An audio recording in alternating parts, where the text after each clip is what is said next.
Hola, buenas tardes. Buenas tardes a las personas que están aquí, que están asistiendo presencialmente y a todas aquellas personas que nos están siguiendo online. Dentro del quinto ciclo de conferencias entre el Colegio de Médicos de Alicante y la Real Academia de Medicina de la Comunidad Valenciana, bueno, pues el programa, muchos de ustedes, porque hemos estado viendo, bueno, pues el listado de las personas que van a acceder hoy y que les interesa el tema. Bueno, es una programación, como saben ustedes, variada, pero sí que tiene una cosa en común, y es que todos y cada uno de los conferenciantes invitados es gente de un nivel muy alto. Y por otro lado, pues como hemos comentado, no se trata de un ciclo de conferencias de alta especialización, sino que están pensadas está pensado pues como un curso con un nivel de rigor, por supuesto, altísimo, pero como un curso dirigido fundamentalmente a las personas, a los médicos que estáis en formación. Yo en este caso doy la bienvenida en nombre no solo de la Real Academia de Medicina y de su presidenta, la doctora Carmen Leal, que está en este momento en otro lugar y no va a poder estar con nosotros, pero sí a la Junta de Gobierno y a los compañeros académicos que nos van a oír, y por supuesto, y también en nombre del Colegio de Médicos, porque el doctor Diego Torrús, que es la persona que me acompaña siempre en estas lides, que vamos los dos mano a mano, no va a poder estar. Quizás se incorpore más adelante. Bien,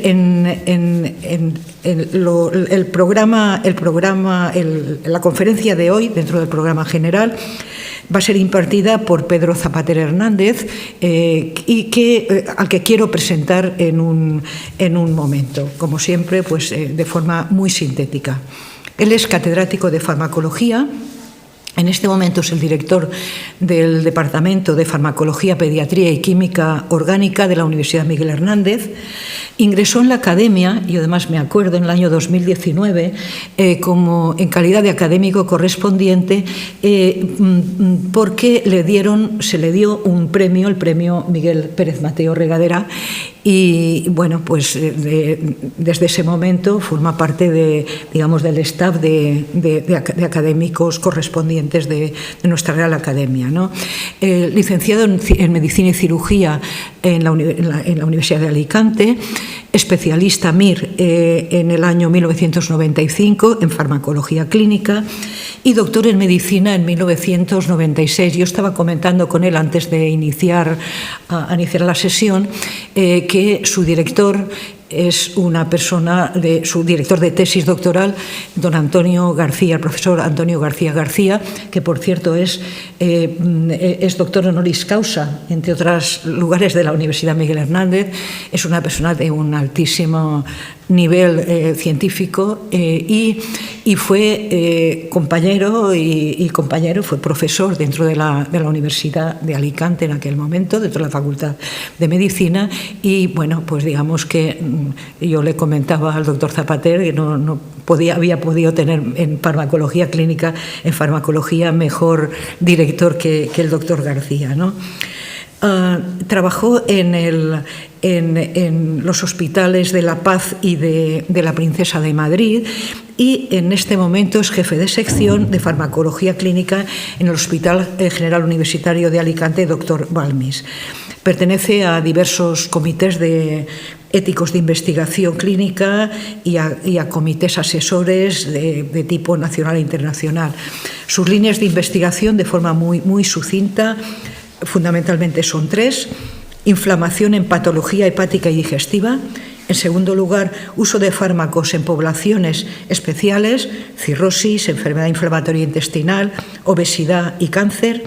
Y en tercer lugar, farmacología del sistema nervioso autónomo en relación a la inflamación y al cáncer. Ha sido investigador principal diversos proyectos financiados en convocatorias competitivas e investigador colaborador en otros tantos proyectos. Ha participado en ensayos clínicos que para no alargar esto no voy a detenerme en ellos, casi una cincuentena. Director de tesis doctorales y autor de casi 150 publicaciones indexadas. Tiene un índice H, ya sé que estas cosas son relativas, pero es muy importante, un índice de 36 es un excelente índice H, ¿no? Es colaborador de la División de Coordinación, Evaluación y Seguimiento Científico y Tecnológico de la EI, de la Agencia Estatal de Investigación, en la subárea de herramientas diagnósticas, pronósticas y terapéuticas, ¿no? En la actualidad es miembro también del CIBER, de Enfermedades Hepáticas y Digestivas del Instituto de Salud Carlos III.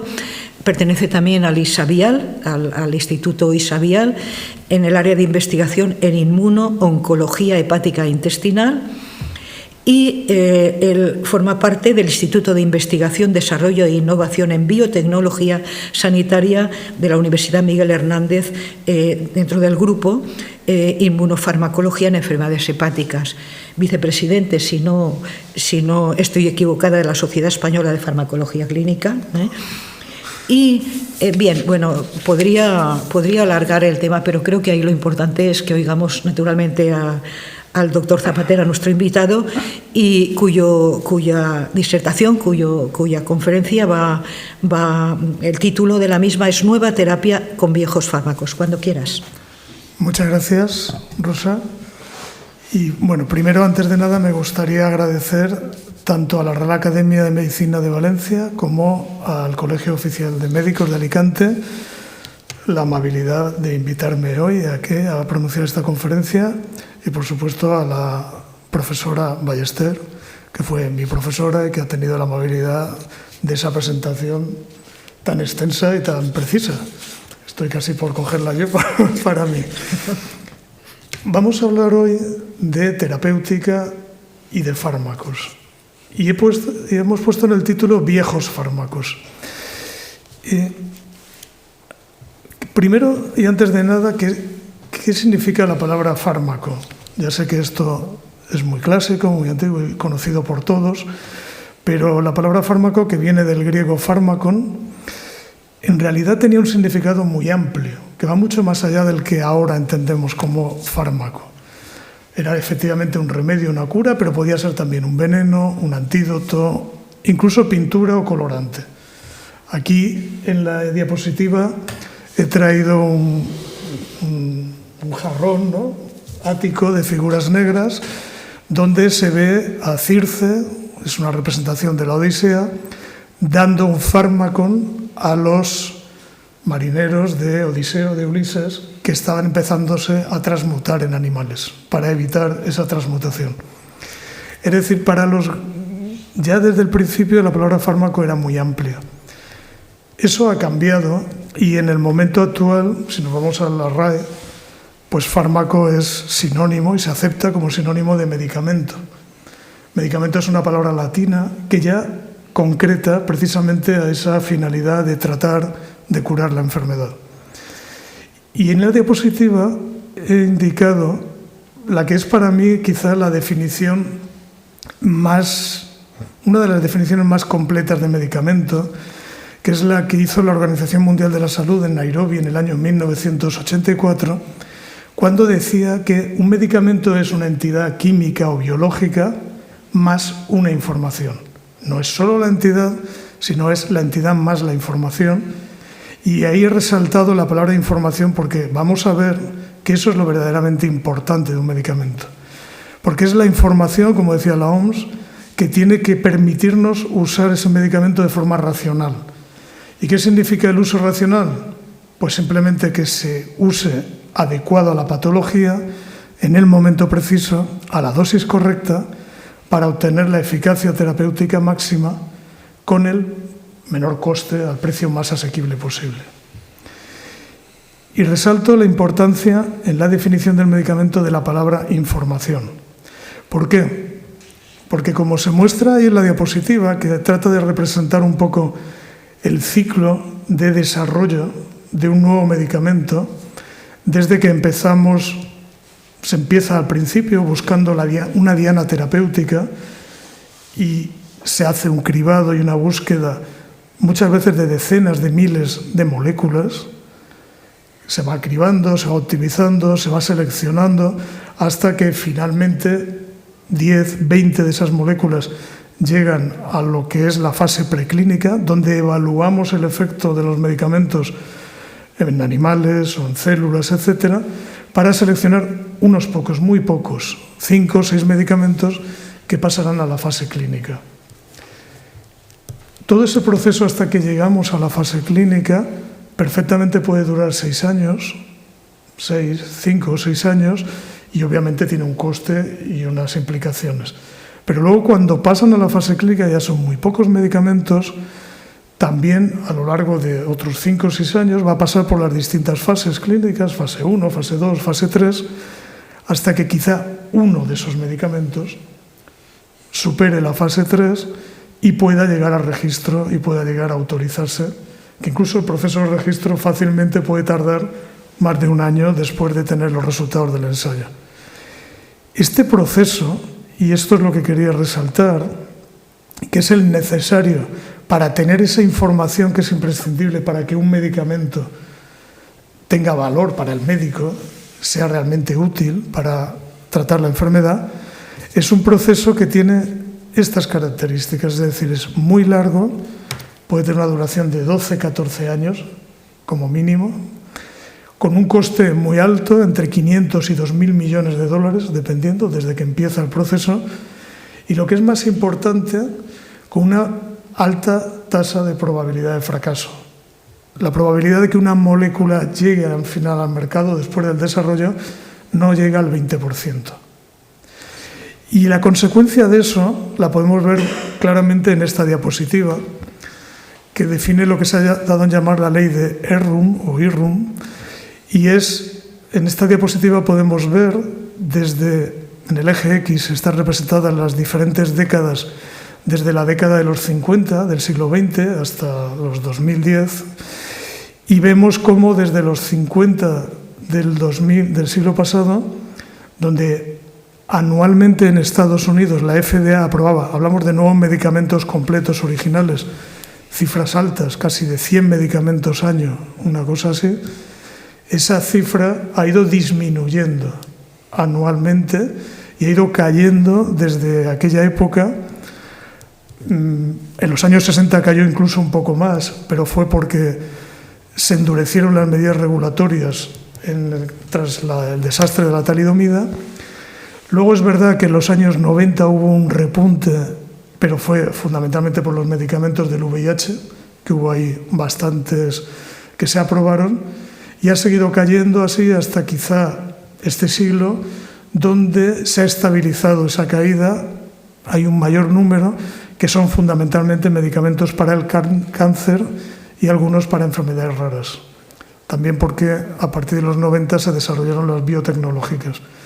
Lo cierto es que en conjunto y visto en el tiempo lo que hay es una deceleración o una caída del número de nuevos medicamentos que están disponibles para los pacientes, y eso ha dado lugar a la llamada ley de Irrum, que es, si nos fijamos, Irrum es justo lo contrario a Moore, porque la ley de Moore es lo contrario, nos muestra cómo sube exponencialmente con los años la tecnología informática.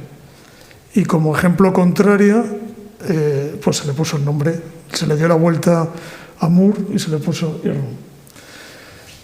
Claro, el problema es, nosotros como médicos, al final esto se traduce en que tenemos menos medicamentos nuevos, menos medicamentos originales, aunque pueda parecer lo contrario a mucha gente. ¿Y qué hacemos entonces frente a eso? Pues una postura y una alternativa que se ha propuesto es lo que se conoce como el reposicionamiento de viejos medicamentos.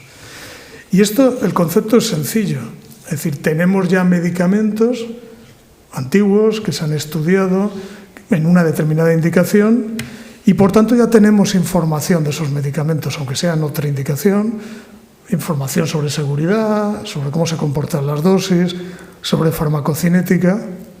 Y entonces de lo que se trata es, vamos a reposicionarlos, vamos a estudiarlos para una nueva indicación y por tanto, como ya tenemos información previa, necesitaremos un proceso más corto, más breve en el tiempo y menos costoso. De hecho, este proceso se puede reducir de 14, 16 años que tiene el proceso actual, a veces hasta 3, 4, 5 años, o a veces más, depende. ¿Y cómo se ha hecho esto? Obviamente, la industria ya desde hace años ha tomado la iniciativa sobre el tema del reposicionamiento de viejos medicamentos. Y ha habido estrategias de lo que podemos llamar casi un desarrollo simultáneo. Voy a traer algunos ejemplos para que todos entendamos qué significa eso, un desarrollo casi simultáneo. Puesto simultáneo, por ejemplo, la duloxetina. La duloxetina es un inhibidor selectivo de la recaptación de serotonina y de noradrenalina. Dado su mecanismo de acción, pues era lógico que se desarrolló para la indicación de depresión. Empezó así, los ensayos clínicos, pero estando todavía en el desarrollo de la depresión, el estudio de la depresión, se empezó su desarrollo simultáneo, en paralelo, para otra indicación distinta, que es la incontinencia urinaria, dado la relevancia de estos neurotransmisores en los procesos de continencia urinaria. Ese es un ejemplo de desarrollo simultáneo, u otro, el minoxidil. El minoxidil en su momento es un vasodilatador directo, pues lógicamente se empezó a estudiar para el tratamiento de la hipertensión, que fue la indicación que obtuvo en su momento, pero ya en los ensayos clínicos, ya en pleno desarrollo, por el mismo mecanismo de acción que tenía, incluso porque se empezaron a observar como efectos secundarios hipertricosis en los pacientes tratados, se empezó el desarrollo en una nueva indicación que era la alopecia androgénica. Por tanto, son fármacos que la industria desarrolló y que en muy poco tiempo, de forma simultánea, tenía al menos 2 indicaciones. Pero esto no es lo más habitual. Más bien, a la industria lo que le ocurre es un poco lo contrario. Y es que, como veíamos antes en el proceso, es un proceso donde hay muchos fallos de moléculas, de medicamentos. Y es un proceso donde muchos medicamentos que empiezan el desarrollo, que se empiezan a hacer estudios, bien porque no son eficaces o no consiguen la eficacia que se esperaba, bien por otras razones comerciales, etcétera, y contando con que no tengan un problema de seguridad, esos medicamentos no terminan con una indicación aprobada, no terminan comercializándose y digamos que van al armario, al almacén de la industria. Y en estos momentos tenemos más de 2.000 de estos medicamentos, tiene la industria farmacéutica en sus almacenes, pendientes ahí, ya con información, muchos de ellos de todos estos estudios. Incluso anualmente se estima que entre 150 y 200 medicamentos pueden pasar a esta situación, a este archivo. Y como ya digo, son medicamentos de los que se tienen conocimientos, tanto de su farmacología básica como de su farmacología clínica, aunque haya sido en una indicación que finalmente no ha resultado eficaz. Y estos medicamentos son muy atractivos, o son los que está usando la industria para reposicionarlos en nuevas indicaciones. Ejemplos para que entendamos todos esta estrategia, y que seguro que a todos nos suenan, son el sildenafilo. El sildenafilo es un fármaco, es un inhibidor de la fosfodiesterasa 5, que por su mecanismo de acción, porque se sabía que era un vasodilatador coronario importante, porque se vio que incluso en modelos experimentales reducía el tamaño del infarto y las arritmias que suelen asociarse al infarto, se estudió inicialmente en ensayos clínicos para la patología cardíaca isquémica y no resultó eficaz, o no la eficacia esperada. Ahora bien, fue al almacén de medicamentos hasta que se empezó a ver la importancia que tenía la fosfodiesterasa 5 y por tanto la inhibición de la misma por el sildenafilo en otra patología totalmente diferente. Esto es a nivel de las arterias del pene donde produce su efecto y por tanto acabó desarrollándose para la indicación de la disfunción eréctil, que además fue un gran éxito comercial para el laboratorio que desarrolló este medicamento. Otro ejemplo similar, el raloxifeno. El raloxifeno es un fármaco que es un modulador de los receptores de estrógenos. E inicialmente se probó en ensayos clínicos para ver su eficacia en el tratamiento del cáncer de mama y no resultó eficaz. Pero pasó al almacén y posteriormente, cuando se vio y se publicó, etcétera, sobre la importancia que tenían los receptores de estrógenos en la osteoporosis, el raloxifeno renació y se aprovechó para reposicionarlo en esta nueva indicación de la osteoporosis, donde habría además una línea de tratamiento, un grupo de tratamiento.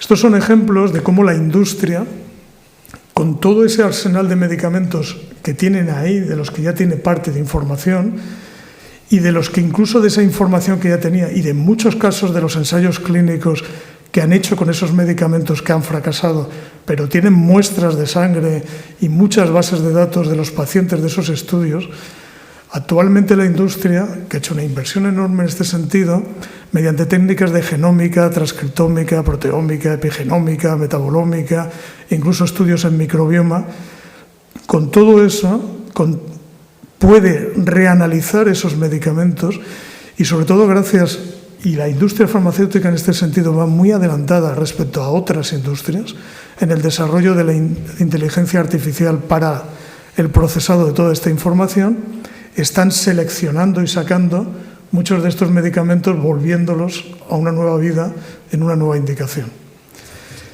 Y la prueba de que esto está siendo muy importante y eficaz es que pensemos que solo en el año 2023, del mercado mundial, en ese año, digamos, de ventas de medicamentos en general, más o menos el 42,6% de las ventas fueron de medicamentos que habían llegado, la industria los había sacado fundamentalmente por reposicionamiento. Casi la mitad. Son 32.100 millones ese mercado en 2023. Y está creciendo los fármacos que llegan por reposicionamiento a una tasa anual del 4,5%. Ahora bien, la mayoría de esos fármacos, y ahora entenderemos a continuación por qué, son fármacos biológicos, de estos que se reposicionan. ¿Y por qué digo que eso es relevante? Voy a poner el ejemplo del bevacizumab. El bevacizumab es un anticuerpo monoclonal que actúa contra el factor de crecimiento endotelial vascular y que inicialmente se aprobó su indicación en el año 2004 para el cáncer colorectal metastásico. Desde entonces hasta 2020, que es la última indicación aprobada en el carcinoma hepatocelular, se han aprobado distintas indicaciones: cáncer de pulmón, de mama, aunque luego se revocó, glioblastoma, cáncer renal, de cérvix, de ovario. Pero si nos fijamos, son nuevas indicaciones, son reposicionamientos, pero todos en cáncer. Es decir, el mismo biológico, dado un mecanismo que sabemos que afecta, que es común a distintos tipos de cáncer, se va reposicionando. Y obviamente esta es una estrategia muy útil para la industria, porque está además en una patología que es muy relevante y que eso significa un mercado importante. Algo similar está ocurriendo con los fármacos biológicos en enfermedades con un componente autoinmune. Entonces no es biológicos que se han aprobado para psoriasis, luego se aprueban para enfermedad de Crohn y luego se aprueban para artritis reumatoide o espondilitis, enfermedades que todas tienen un mecanismo o una base común.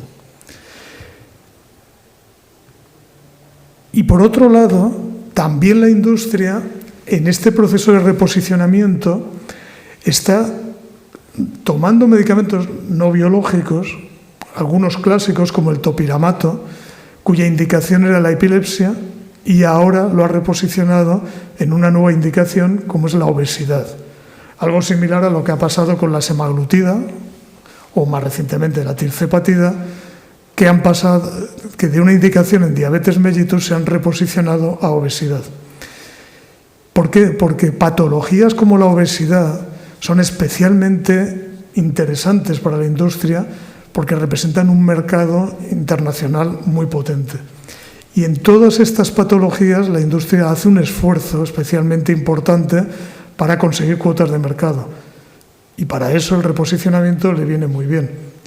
Pero es evidente que hay otras patologías y otras condiciones que no son tan interesantes desde el punto de vista del mercado, y el problema es quién hace el reposicionamiento y quién desarrolla los medicamentos en esas otras patologías o enfermedades raras o de menos interés desde un punto de vista comercial. Y sí que hay otros agentes, otros actores que están tratando de reposicionar medicamentos, que no son la industria farmacéutica. Aquí en esta diapositiva muestro, estos son datos del año 2012 a 2017, son datos de Estados Unidos, una lista, en la lista se ven distintas instituciones, agencias que financian proyectos de reposicionamiento, en forma de becas o apoyo, y ahí vemos, ahí hay distintas fundaciones, como de Alzheimer, hay, por ejemplo, está el Departamento de Salud de Estados Unidos o el de Defensa, o los institutos, como el Instituto Nacional de Salud o el Instituto Nacional del Cáncer, que están dando ayudas específicas, proyectos, financiando proyectos para reposicionamiento de fármacos. Porque ven la necesidad de esto, dado que la industria no va a cubrir muchos de los nichos terapéuticos que existen. En la imagen se puede ver entre el año 2012 y el año 2017 el número de proyectos de estos que se han financiado y el importe, y vemos que el año que mayor, esto es en Estados Unidos, que mayor cantidad se financió de estos proyectos fueron 100 millones de dólares en ayudas, lo cual puede parecer mucho, pero si lo comparamos con el mercado que hablábamos, que era de 32.000 millones, no es tanto, ¿no?, el que mueve la industria. Esto indica que sí, que efectivamente en Estados Unidos hay un interés porque otros agentes participen en este proceso del reposicionamiento, y en Europa también esta situación se está dando, y por ejemplo la Agencia Europea del Medicamento y las distintas agencias de medicamento de los distintos países europeos, aquí les muestro la diapositiva, una imagen de la página de la Agencia Española del Medicamento que hace referencia a este proyecto de la Agencia Europea, que es un proyecto piloto de reposicionamiento que básicamente en lo que consiste es en que si alguien, puede ser la industria, pero va más dirigido a grupos que no son la industria, tiene una hipótesis sobre que implica un medicamento bien conocido y establecido, que está autorizado, que se ha usado en alguna indicación, pero que en estos momentos lógicamente está fuera de patente o fuera de procedimiento, y hay la hipótesis de que ese medicamento se puede reposicionar para tratar una enfermedad distinta y que ese reposicionamiento va a producir un beneficio a los pacientes. Cuando se hizo esta norma se excluyó el COVID-19 porque eso iba por otra vía. En esos casos, las agencias en este proyecto piloto se comprometen a ayudar en ese proceso, porque lógicamente habrá que hacer los ensayos clínicos, y ayudar tanto en asesoramiento como en apoyo, como luego en la aprobación de esos productos. Y además en Europa se está financiando estos proyectos de investigación de reposicionamiento. Por ejemplo, en España, el Ministerio de Industria da ayudas específicas a proyectos de investigación conjuntos de la industria farmacéutica española y de la academia, hospitales, etcétera, para el reposicionamiento de viejos fármacos, y hay proyectos de investigación financiados por el Ministerio de Industria en ese sentido, o en el Instituto de Salud Carlos III, y ya esto viene de hace tiempo, hay convocatorias específicas como los proyectos de investigación clínica independiente, donde una de las líneas que se pretende potenciar es precisamente la realización de ensayos clínicos con medicamentos en la línea del reposicionamiento de los mismos a nuevas indicaciones. A pesar de todo esto, o quizá por eso están todas estas actividades, si vemos cómo está siendo la llegada de medicamentos reposicionados al mercado, pues ahí vemos en la diapositiva que el 51% son medicamentos desarrollados exclusivamente por la industria, un 35% están desarrollados por la industria junto con o en colaboración con otras instituciones y apenas un 14% corresponde al desarrollo por agentes distintos a la industria. Y además, los agentes diferentes a la industria, donde tendríamos pues hospitales, fundaciones, universidades, no pueden hacer la aproximación que hemos visto que hace la industria, porque no tienen todo ese almacén de medicamentos que tiene la industria y porque no cuentan o no tienen estructurado toda esa amalgama de técnicas y de procesos que la industria ha ido desarrollando. Entonces, realmente, este proceso ha empezado fuera de la industria farmacéutica a modo de, primero, pues publicaciones. Aquí en la diapositiva se muestra desde el año 2009 al año 2021 publicaciones que sean de proyectos de investigación dirigidos al reposicionamiento de medicamentos. Vemos que en el año 2021 pues apenas había 36 estudios y son realmente estudios para desarrollar hipótesis que sugieran que un medicamento se puede reposicionar, que luego habrá que hacer ensayos clínicos. Y si vemos la metodología en la que se basan estas publicaciones, pues la mayoría, el 70% son estudios de cohortes, hay un 14% que son casos control, o sea, estudios epidemiológicos, y luego hay pues estudios de modelización, machine learning, etc. Quiere decir que los agentes que no son la industria no pueden aproximarse a la estrategia de reposicionar los medicamentos igual que la industria. Y en realidad lo que se está haciendo por estos otros agentes o por estas otras entidades es muchas veces partir de lo que ya tenemos, ahora sobre todo de historias clínicas electrónicas, datos administrativos de los pacientes, registros de enfermedad que se han ido haciendo estos años, datos de farmacovigilancia, de notificaciones de efectos adversos y, como hemos visto, estudios de series de casos, estudios de cohortes, y a partir de ahí generar de esos estudios hipótesis de que algún medicamento podría reposicionarse para luego iniciar el proceso de desarrollo de ensayos clínicos. Esa es un poco la situación del reposicionamiento en esas dos grandes vertientes que tenemos, la industria farmacéutica por un lado y lo que serían agentes que no es la industria farmacéutica. Pero yo ahora me gustaría que diéramos un paso atrás en la historia de la medicina y de la farmacología, seguro que a la doctora Ballester le gusta mucho, y volvamos a finales de los años 50, a principios de los 60, cuando la tragedia de la talidomida, un fármaco que se comercializó para prevenir las náuseas matutinas de las embarazadas y que causó pues, una tragedia enorme. Todavía no sabemos muy bien la cifra de afectados, pero se estima que puede haber sido 10.000 personas, que, como todo el mundo sabe, fue desarrollo de alteraciones esqueléticas, focomiel y tal, y no solo eso, hubo otras alteraciones, además de las esqueléticas. Yo les digo a los alumnos que esto fue definitivo en la historia de la medicina y de la farmacología y que que en parte tiene la culpa de que ahora tengan que estudiar farmacología clínica en la carrera de medicina, entre otras cosas. Bien, lo importante en esta tragedia de la talidomida es que estuvo ocurriendo sin que nadie se diera cuenta, al menos al principio, hasta que inicialmente dos clínicos, al menos son los que lo publicaron, que están ahí representados, Mabreid con la carta que publicó en Lancet y Lenz, que era un pediatra alemán, ellos, mediante el procedimiento de escribir una carta en una revista médica, un pequeño artículo, llamaron la atención a la comunidad científica internacional, a la comunidad médica. Fue la observación clínica la que permitió que saltara la alarma y luego ya se hicieron estudios y tal que confirmaron el problema y la asociación.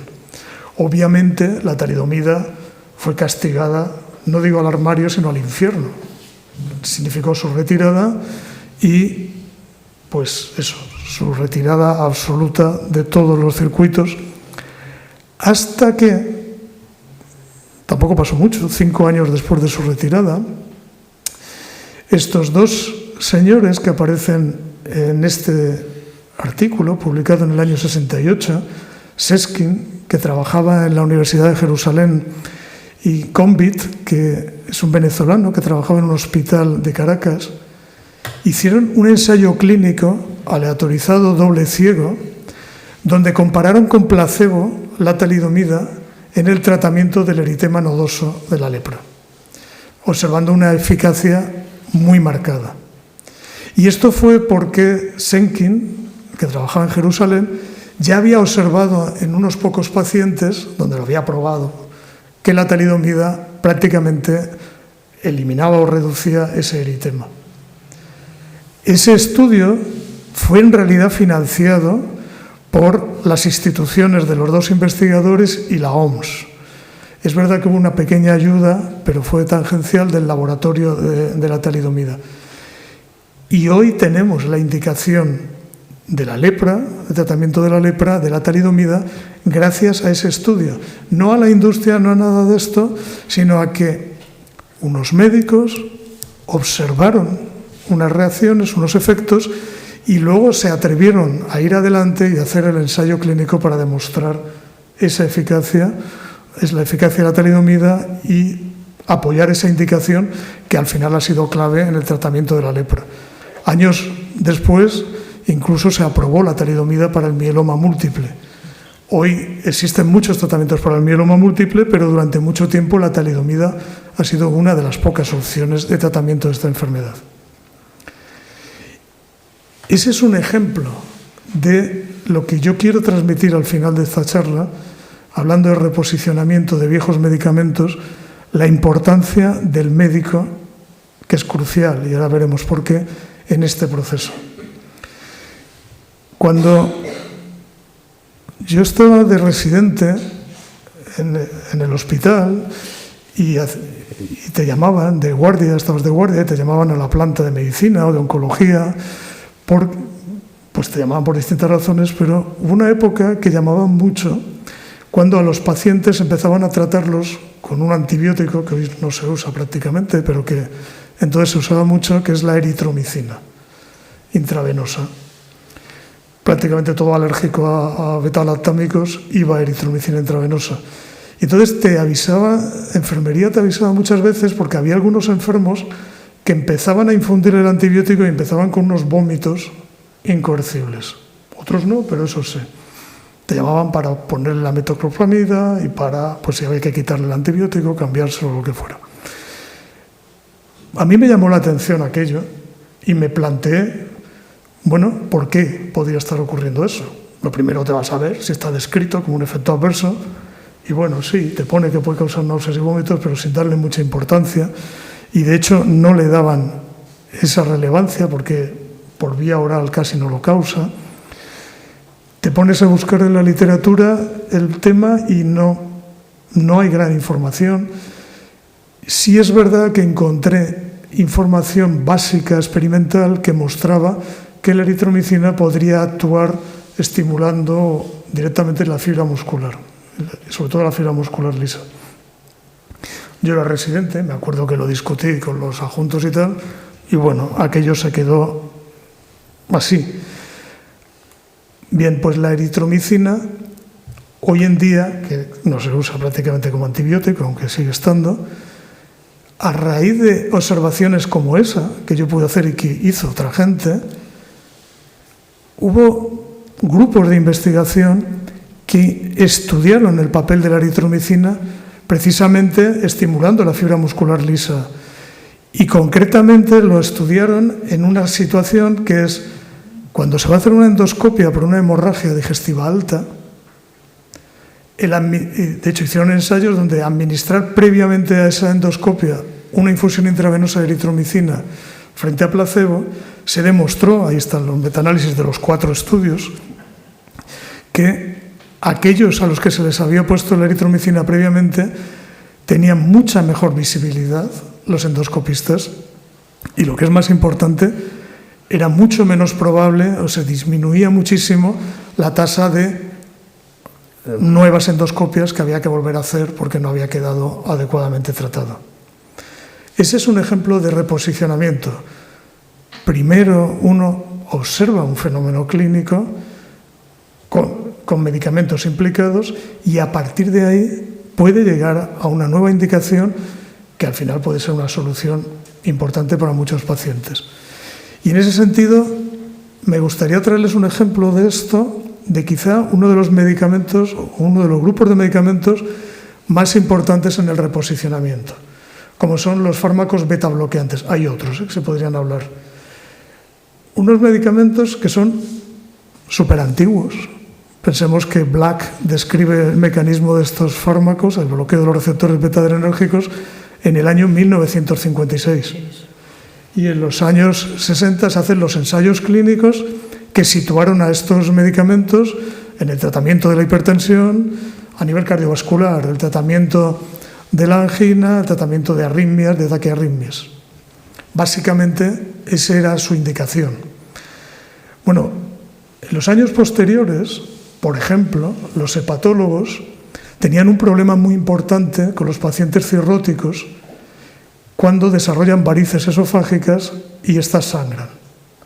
Es una situación con una especial morbimortalidad para la que no tenían, más allá de procedimientos endoscópicos complejos, no tenían ningún tratamiento farmacológico. Y ya en la década de los 70, etcétera, se empezó a estudiar los beta-bloqueantes en estos pacientes. ¿Por qué? Porque los beta-bloqueantes son fármacos que reducen la frecuencia cardíaca, reducen la cantidad de sangre que llega a la circulación esplácnica y además por el bloqueo beta-2, se pensaba, van a favorecer vasoconstricción de la circulación esplácnica. Y efectivamente empezaron a probarlos en los pacientes y ahí en la diapositiva se muestran las gráficas de un ensayo clínico que se publicó en el New England en el año 87, donde se demostraba que los pacientes tratados con propranolol frente a placebo tenían menos episodios de resangrado por las varices esofágicas y también, lo que es más importante, tenían una mayor supervivencia. Y como eso, se han ido probando los beta bloqueantes han ido desarrollando distintas especialidades, distintas indicaciones a partir de la observación clínica. En esta diapositiva les muestro en la ficha técnica actual del propranolol las indicaciones que tiene. Y las 4 primeras, digamos, sí que vienen del momento clásico de los años 60, tratamiento de la hipertensión, de la angina de pecho, a largo plazo tras el infarto agudo del miocardio o las taquiarritmias.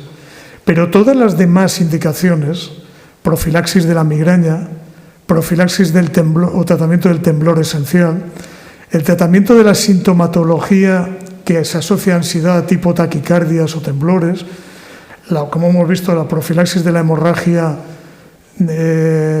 digestiva alta en los pacientes cirróticos por varices esofágicas, o el tratamiento de la tirotoxicosis, de la miocardiopatía hipertrófica o del feocromocitoma.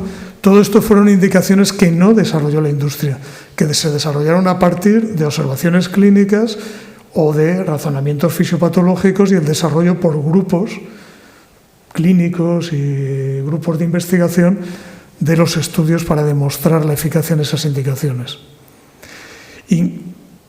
Incluso hay indicaciones como el hemangioma infantil, donde, aquí le traigo los resultados de un ensayo clínico, donde se puede ver que tras 24 semanas de tratamiento con propranolol, el 60% de los niños tratados con propranolol, el hemangioma o desaparecía o casi desaparecía, niños pequeñitos, frente a un 4% en el grupo de placebo.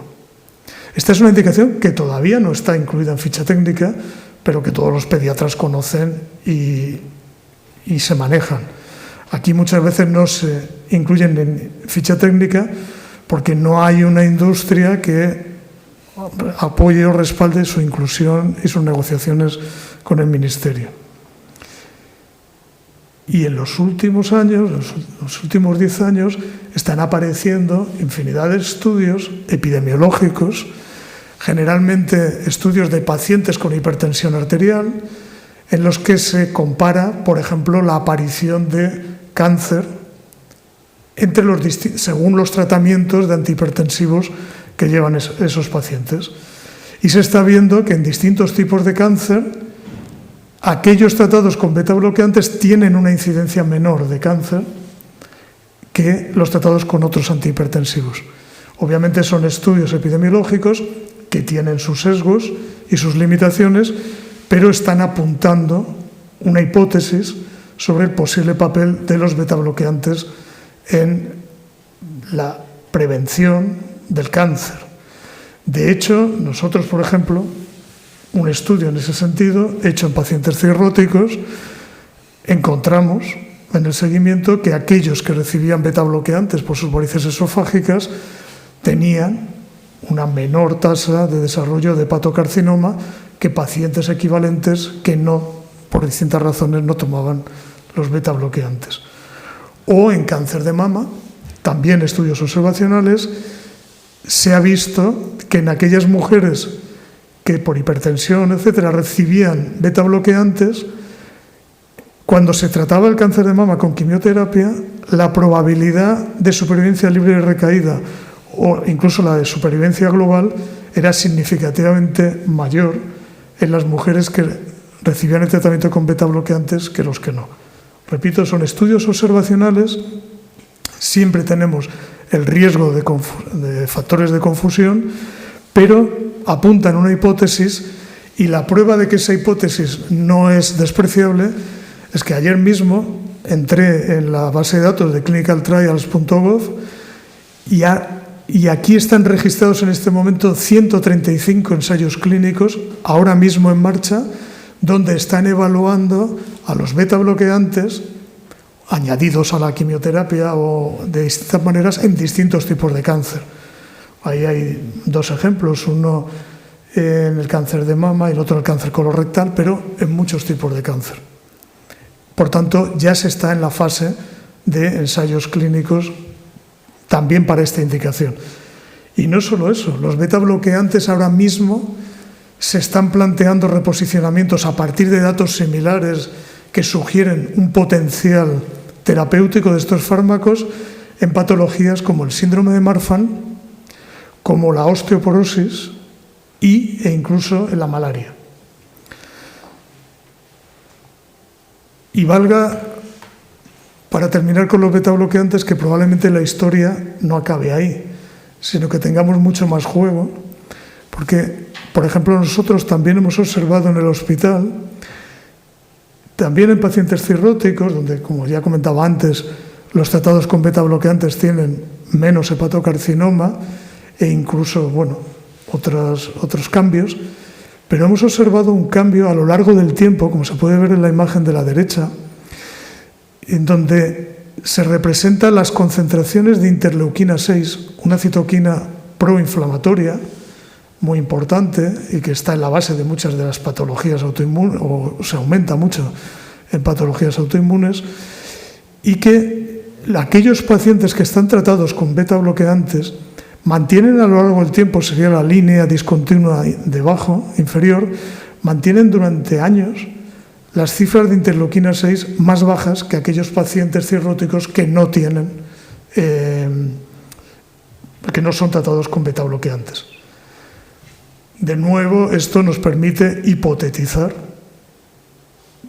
posibles papeles de estos fármacos en la patología inmune o inflamatoria importante, y es una hipótesis que habrá que ir desarrollando en futuros ensayos. Y ya para terminar, permítanme que vaya a un viejo medicamento, muy viejo, incluso más viejo que los beta bloqueantes.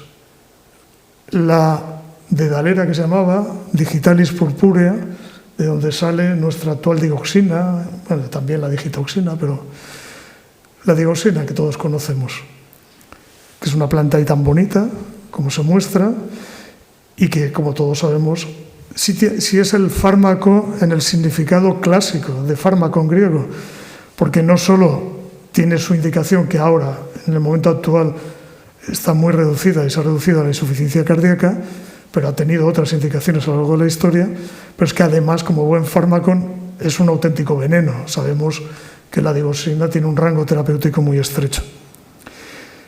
El cuadro de la derecha es Van Gogh, es un autorretrato de Van Gogh, y si nos fijamos en la mesa, la planta que tiene y que él dibujó en la mesa es precisamente la Digitalis purpurea. Y resulta que Van Gogh es que él estaba tratado con digoxina. No, él recibía dedalera, no había digoxina como tal.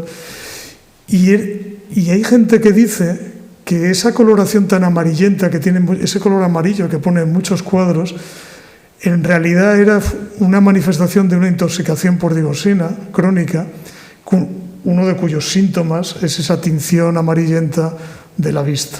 Bueno, esto está en la historia del arte y es interesante también. Vale, pues la digoxina, que como ya digo, se remonta al principio de los tiempos. En la Edad Media se usaba para tratar los edemas y se consideraba diurético, y sabemos que era por el efecto cardíaco. Y como ya digo, se ha quedado ahí reducido a muy poco, a insuficiencia cardíaca, aunque sigue habiendo muchos pacientes, pero no hay más.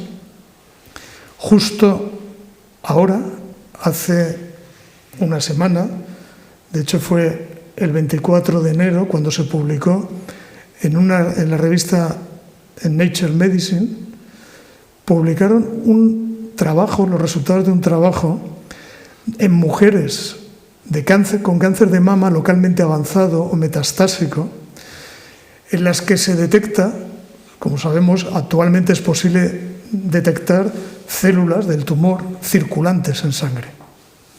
Y es posible detectarlas, ahí se ven en las imágenes, en las fotografías, aisladas, esas células tumorales circulando en sangre aisladas o formando agrupaciones, clústeres de varios tipos, ¿no? Como se muestra en las imágenes inferiores. Vale, pues en este ensayo lo que hicieron fue a esas mujeres tratarlas con digoxina o darles placebo, no darles digoxina. Y lo que vieron fue que esos clústeres de células tumorales circulantes se reducían, tanto en tamaño como en cantidad, mucho en las tratadas con digoxina, frente a las no tratadas. Y además vieron que este efecto sobre las células tumorales era directo de la digoxina a nivel de la bomba sodio-potasio ATPasa, que es en la que actúa este fármaco. Bueno, es una hipótesis que ya se ha llevado a un estudio publicado en una revista como Nature Medicine y que nos está abriendo de nuevo la vía al reposicionamiento de un medicamento tan antiguo como la digoxina, donde ya obviamente no hay ningún interés por parte de la industria. Por tanto, y este es un poco el mensaje que a mí me gustaría transmitir, hemos visto que la industria es fundamental para el reposicionamiento, pero lo va a ser para aquellos medicamentos que en los nichos que a ella le interesan, y es legítimo que sea así, pero para la mayoría de los reposicionamientos la figura clave va a ser el médico, vamos a ser los médicos. Porque los médicos somos los únicos que podemos observar y tenemos la formación adecuada para observar todo este tipo de fenómenos clínicos asociados con los medicamentos en los pacientes que nos pueden dar la idea, la hipótesis que abra el camino para el reposicionamiento. Tenemos que ser médicos capaces de llevar a cabo esa observación clínica de forma adecuada, al mismo tiempo que debemos tener una mentalidad científica para a continuación esa hipótesis evaluarla científicamente, bien en laboratorio, bien en ensayos clínicos, conseguir reposicionar medicamentos que en último término a quien van a beneficiar de nuevo es al paciente. Somos el elemento clave, el puente entre del paciente se llega al medicamento y del medicamento vuelva al paciente causándole el beneficio que al final es el objetivo que tenemos todos los médicos.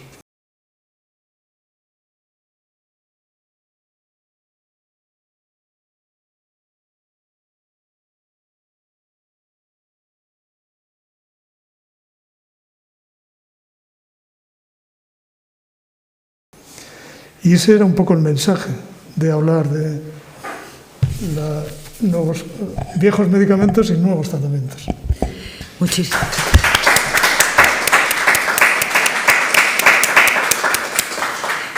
Muchísimas gracias. Yo creo que es un ejemplo paradigmático de lo que se pretendía, de lo que pretendíamos con este ciclo de conferencias. Es decir, esa amalgama perfectamente adecuada entre el rigor científico, la claridad en la exposición. Muchísimas gracias, porque ha sido una exposición excelente y no es para nada una frase retórica lo de excelente. Bien, dicho eso, pasamos ahora, bueno, pues a ver, es decir, a la siguiente fase de las personas que están aquí, que quieran decirnos algo, y naturalmente las personas que nos quieran comentar algo en el chat. Sí, un momento.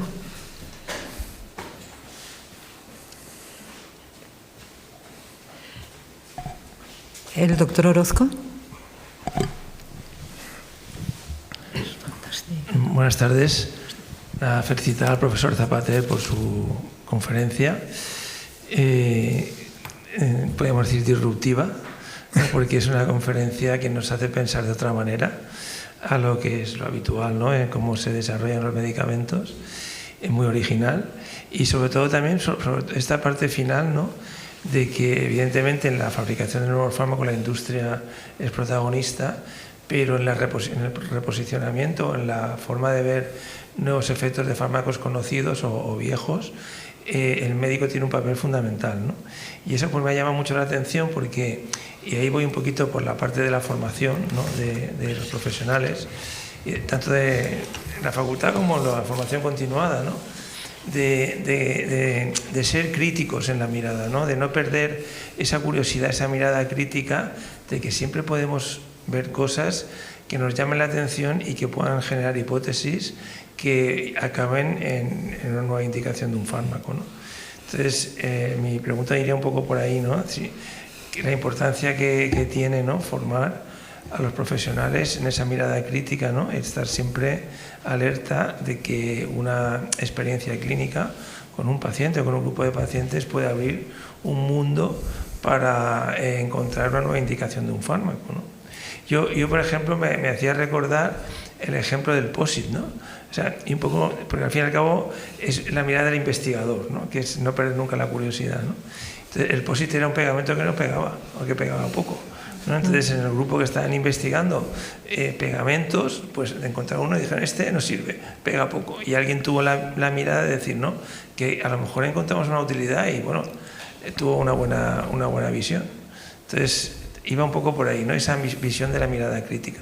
Sí, o sea, totalmente. Y es fundamental, y estoy de acuerdo, en que tenemos también una responsabilidad en la formación de los futuros médicos y de los especialistas en la idea, efectivamente, de la observación clínica, de la importancia que tiene, eso lo tenemos claro, pero no solo en el diagnóstico de la enfermedad. Uno de los problemas que tenemos, y que yo lo observo con los residentes y se observa también en los estudiantes, etcétera, es que cuando ven un problema clínico difícilmente piensan en los medicamentos que está tomando ese paciente. Eso pasa con la seguridad, lo sabemos muchas veces, no se notifica ni uno de cada 100 eventos adversos porque muchas veces ni se piensa en ellos. Pero no es solo el problema de la seguridad, es que hay que pensar que lo que está pasando en el paciente, verlo en el contexto también de los medicamentos que toma, de los efectos que estos medicamentos producen. Por tanto, tampoco está mal conocer un poco de toda esa fisiopatología, esa farmacología que hay ahí, precisamente para esto, para generar este tipo de hipótesis. ¿Cómo podemos conseguir que esa formación llegue mejor, ¿no?, que lo que ha sido hasta ahora, en mi opinión, a los futuros médicos y a los futuros especialistas? Obviamente con formación, pero hay que hacer una formación que sea realmente práctica y que sea una formación, yo me atrevería a decir que es en este sentido a pie de cama. Es decir, vamos a ver con este paciente y vamos a ver si podemos explicar o no lo que está pasando con los medicamentos. No son solo los medicamentos, pero hay que explicarlos conjuntamente con otros procesos patológicos. Al final es diagnóstico diferencial, pero enseñar ese diagnóstico diferencial bien, también incluyendo los medicamentos. Que en teoría siempre se dice que se incluyen y tal, la teoría es así, pero luego en la práctica la experiencia es que la farmacología se deja como una cosa que no es de los médicos, y es un error enorme. Parece que sea de otros especialistas, cuando nadie, salvo médicos y veterinarios, hablamos de la medicina veterinaria, nadie usa medicamentos, solo los médicos. Porque lo más importante para usar un medicamento no es conocer su farmacología, lo primero es conocer la enfermedad en la que estás usando ese medicamento.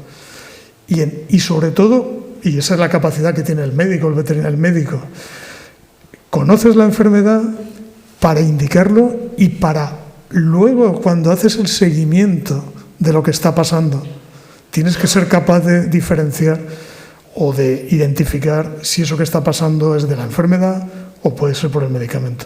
Y eso no lo puede hacer ningún otro profesional que no sea el médico. Entonces tenemos que reivindicar la farmacología en la medicina, más en un país donde la farmacología la desarrollaron médicos en España, y siempre fueron médicos hasta el momento actual, que en las facultades de medicina pues no va a quedar ningún médico dando la farmacología. Pero bueno, eso es otro problema. Sí, la verdad es que esta doble vertiente que has comentado, ¿no? Es decir, el tema de la industria, ¿no? Que tiene, tú has puesto un adjetivo, legítimo derecho, bueno, a ese reposicionamiento, ¿no? Pero luego la segunda parte, que es lo que comentaba el doctor Duraz, lo que estás comentando me parece importantísimo. Y claro, yo que hice la carrera de medicina, pues terminé en el año 1969, pues claro, la farmacología, primero no había farmacología clínica, entonces la farma la dabas en los primeros cursos. Y bueno, luego ya en las... Sí había una asignatura de farmacología clínica en España. Bueno, yo te digo en Valencia, donde estudié. En Madrid, Teófilo Hernando. Ah, bueno. En la Universidad Central de Madrid. Sí, en la Complu. En quinto año, claro, Teófilo Hernando es el creador de la farmacología clínica en España. Sin duda, claro. Y él tenía una asignatura en quinto curso que era el arte del buen recetar, se llamaba así. Bueno. Sí, en medicina. Exactamente. Sí, porque luego efectivamente eran, bueno, cuando entrabas en la patología médica, tal, bueno, en tal o cual patología, vamos, a mí me ha parecido interesantísimo el tema, y además que abre, no sé, un campo de posibilidades y claro, a mí mi pregunta de ignorante que soy en estos temas, ¿no? Es decir, por ejemplo, en el caso de lo que hemos comentado de la industria, desde este reposicionamiento, ¿no? Hasta que llega al clínico, que se da cuenta pues que hemos pasado de tal patología en la cual ya se usa menos a esta que no. Es decir, claro, cuánto esta secuencia puede ser larga y puede que, digamos, bueno, me imagino que tienen sus sistemas de información y de decir, bueno, pues esto se ha visto que además ahora es útil para tal y cual cosa, ¿no? Pero es decir, la verdad es que también esa disociación un poco del mundo digamos, de la industria y el mundo clínico en ese sentido, pues visto desde el punto de vista del paciente, que es lo que nos interesa a todos, pues hombre. Sí, o sea, la industria tiene una estructura de marketing y de difusión potentísima, y desde el momento que ellos reposicionan un medicamento como los que hemos visto, pues ahí tenemos el ejemplo en la obesidad, los que hemos visto, el momento que lo reposicionan hasta que inundan el mercado y se usa, pues muchas veces casi antes ya de aprobarse la indicación se está usando, ¿no? Porque tienen una estrategia de marketing muy potente, porque ellos viven de eso, de las ventas. El problema en los medicamentos que se reposicionan no por la industria, sino por la academia, los hospitales, etcétera, es que, claro, la difusión de eso es que se publica, luego que la gente... y se puede tardar años. Claro. Pero ahí también tiene una responsabilidad las agencias y tiene una responsabilidad el Ministerio. Y las comunidades, el sistema sanitario público es el primero que debería de potenciar eso. Y esa información, desde luego en el momento que la indicación esté, llevarla. Es decir, si yo mejoro el tratamiento del cáncer, por ejemplo, con digoxina, que me va a costar nada, yo soy el primer interesado en añadir eso y en incluir eso. Obviamente. Pero tendrá que hacerlo la Administración. Obviamente, sí. Doctor Lluís Casaguana. Lluís Casaguana. Pedro, enhorabuena, como siempre. Gracias. Tengo algunas preguntas, pero ten compasión porque es de ignorante. Pero, por ejemplo, me llama la atención que recientemente, bueno, no sé si recientemente, pero la metformina, que era para lo que era, ahora resulta que vas a endocrinos y te dicen que sirve para muchas cosas y que mejor que la tomes porque hace un mejor envejecimiento y además previene el cáncer. ¿Eso es así? Igual que el propranolol, hay estudios, pero no tienen una indicación para eso. Es decir, eso es muy interesante. Hay estudios, se han publicado, pero ahora hay que dar el paso siguiente y hay que reposicionarlo. Hay que hacer esos ensayos clínicos que lo demuestren. Entonces, la metformina, la metformina pasa como con las estatinas. No tiene un efecto solo,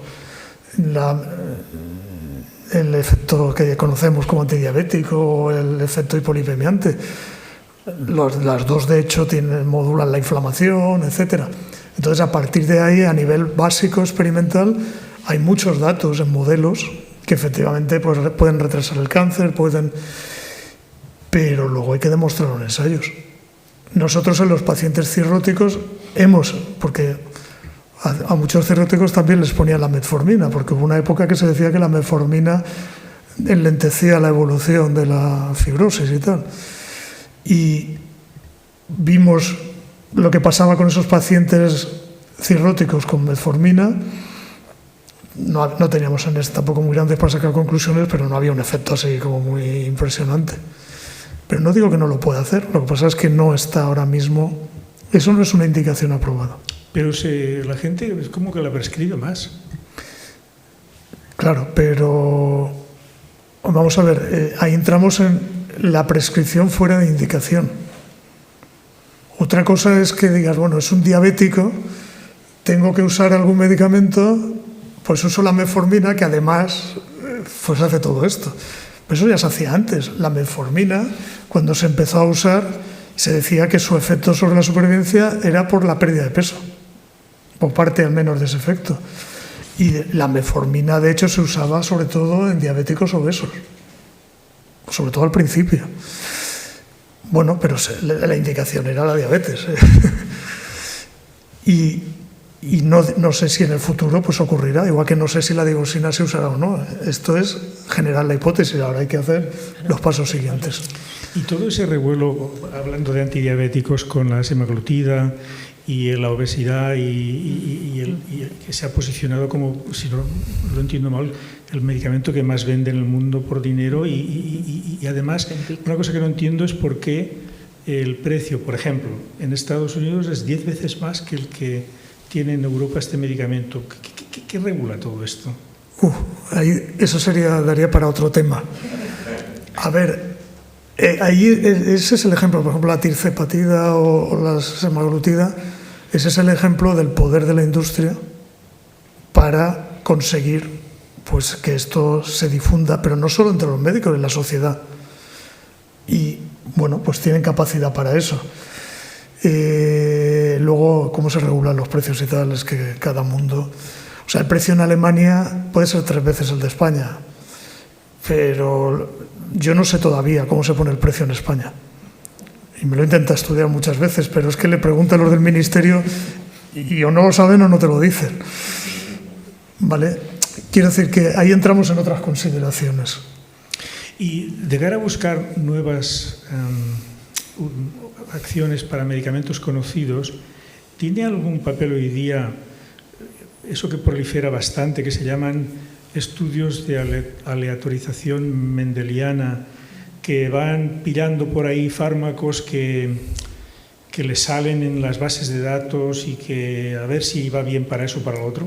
Bueno, estaría en el nivel de lo que he comentado ahí. Ese sería una parte de estudios, como los que son de cohortes o de casos controles, para generar hipótesis. El papel eso te sirve para generar una hipótesis, y si la hipótesis dice, oye, esto podría ser interesante, ya empiezas pues a dar pasos hasta llegar a los ensayos.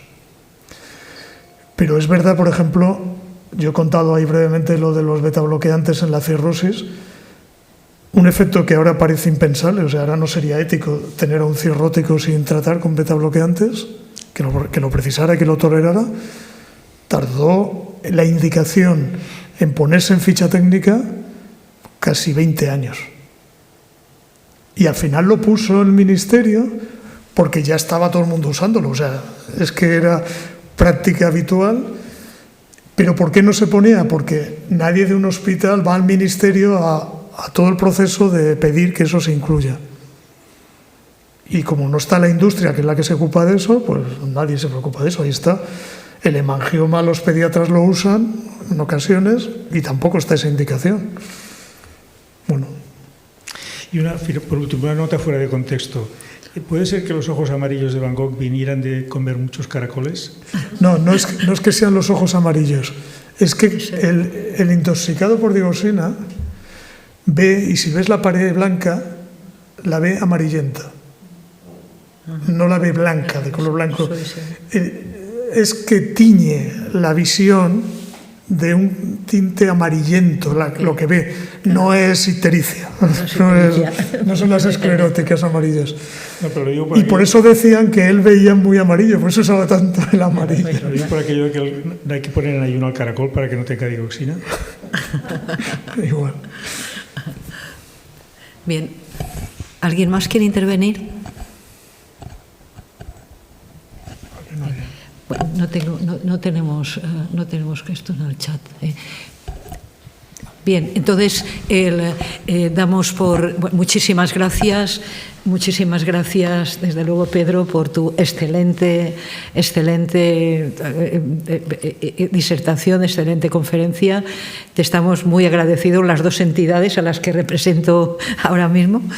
Y bueno, y quedamos muchísimas gracias a todas las personas que que están conectadas online, que nos han oído, y por supuesto las personas que están aquí.